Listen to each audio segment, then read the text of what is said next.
सलाम आदाब दोस्तों, कैसे हैं आप। आज के इस वीडियो में हम आपके लिए तशरीह लेकर आए हैं कि तशरीह कैसे की जाती है और तशरीह क्या होती है। तशरीह को इंग्लिश में बोला जाता है एक्सप्लेनेशन और हिंदी में बोलते हैं सप्रसंग व्याख्या। यानी किसी इक्तबास को वहां दिया जाता है, सवाल को दिया जाता है अपने पेपर के अंदर, इम्तिहान के अंदर, और हमें उसकी तशरीह करनी होती है। हिंदी में आता नीचे लिखे हुए गद्यांश की सप्रसंग व्याख्या कीजिए, इंग्लिश में आता है नीचे लिखे हुए पैसेज की क्या करना है, हमें एक्सप्लेनेशन करनी है। तो उर्दू में भी ऐसे आता है हमारे कि तशरीह कीजिए नीचे लिखे हुए इक्तबास की, मैं सियाक व सबाक तशरीह कीजिए, ये आता है स्कूल लेवल के इम्तिहानों में। और आगे हम क्या करते हैं, कॉलेज लेवल पर हम पढ़ते हैं तो वहां पर आता है कि नीचे लिखे हुए इक्तबास की तशरीह शायर के हवाला देते हुए और नज्म का हवाला देते हुए कीजिए। तो इस तरीके से वहां पर हमारे सवाल आते हैं।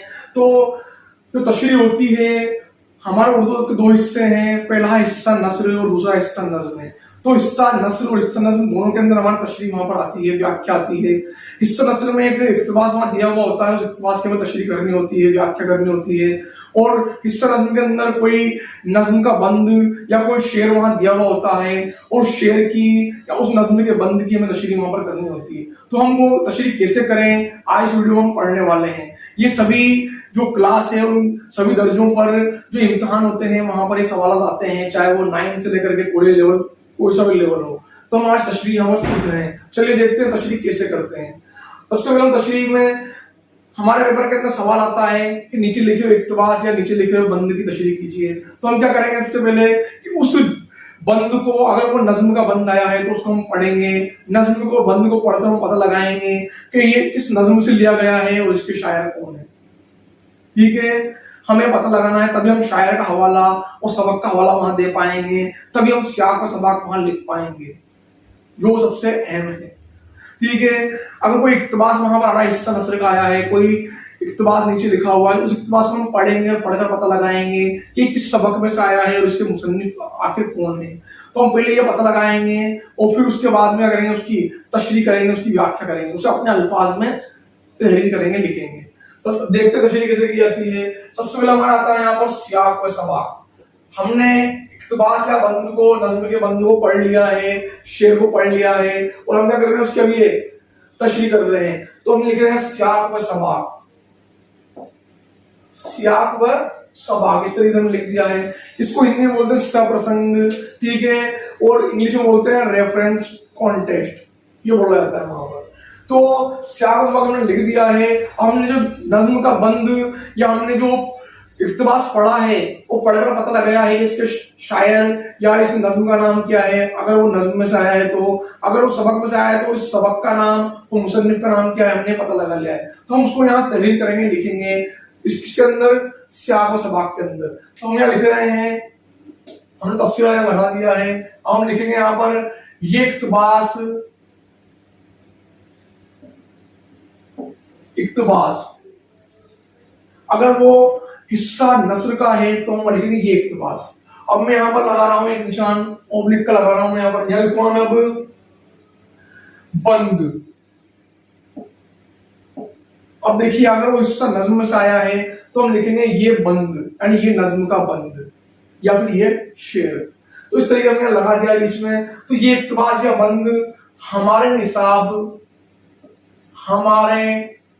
में शामिल, हमारे निसाब में शामिल। अब ये लिखेंगे हम सबक का नाम, क्या लिखेंगे, सबक का नाम, जिस सबक में से वो आया है उस सबक का नाम हम ये लिखेंगे। अगर वो सबक नहीं है, वो नज्म है, तो फिर ये लिखेंगे हम नज्म, क्या लिखेंगे, नज्म या सबक का नाम। ठीक है, तो हमने लिखा ये इक्तबास हमारे निसाब में शामिल, सबक का नाम, सबक से लिया गया है, सबक का नाम आ गया, से लिया गया है। और इसके हम लिखेंगे यहां पर मुसन्निफ, क्या लिखेंगे, शायर या मुसन्निफ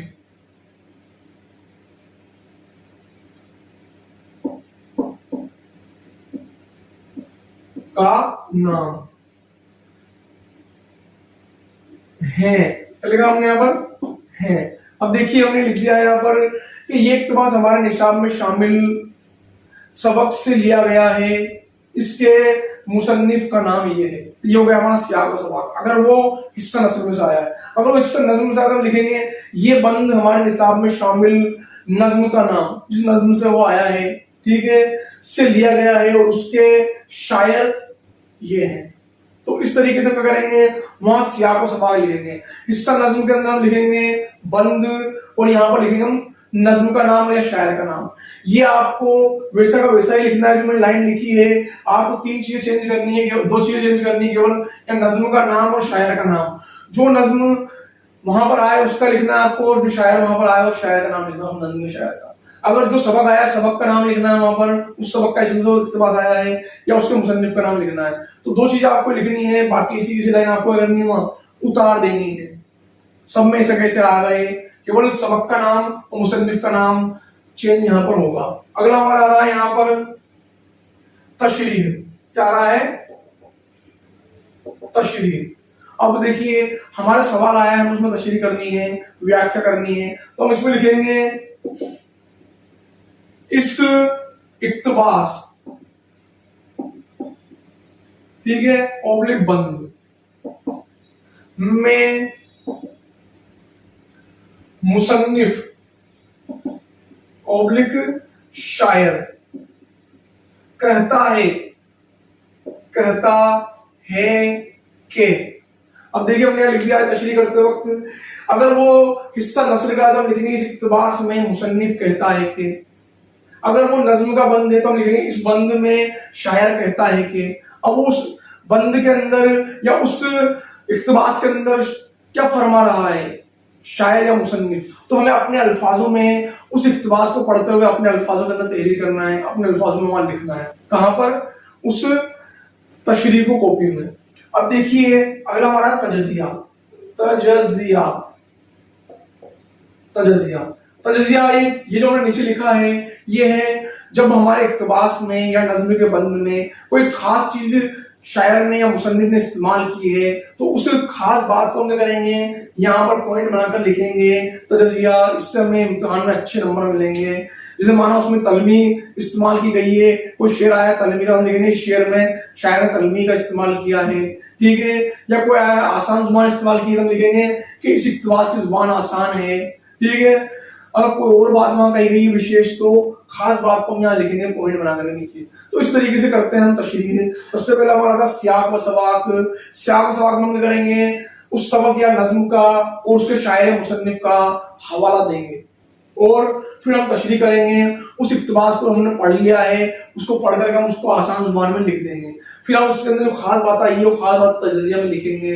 इस तरीके से हम वहां पर तशरीह करेंगे बआसानी। तो ये तो हो गया हमारे स्कूल लेवल के हिसाब से।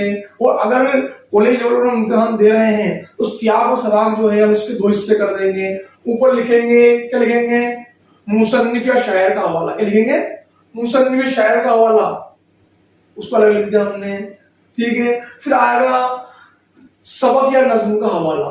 अभी हमने एक ही में कर दिया, सियाक और सबाक को हम वहां पर अलग कर देंगे। मुसन्निफ या शायर का हवाला, फिर नीचे हम लिख देंगे नज्म या सबक का हवाला, ठीक है। उसके बाद हम तशरीह करेंगे।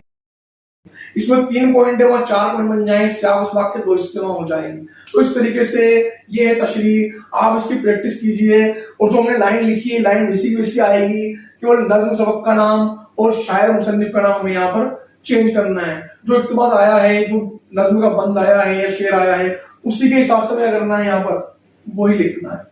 तो चलिए चलते हैं, मिलते हैं नए वीडियो में नए नॉलेज के साथ। चलिए चलते हैं।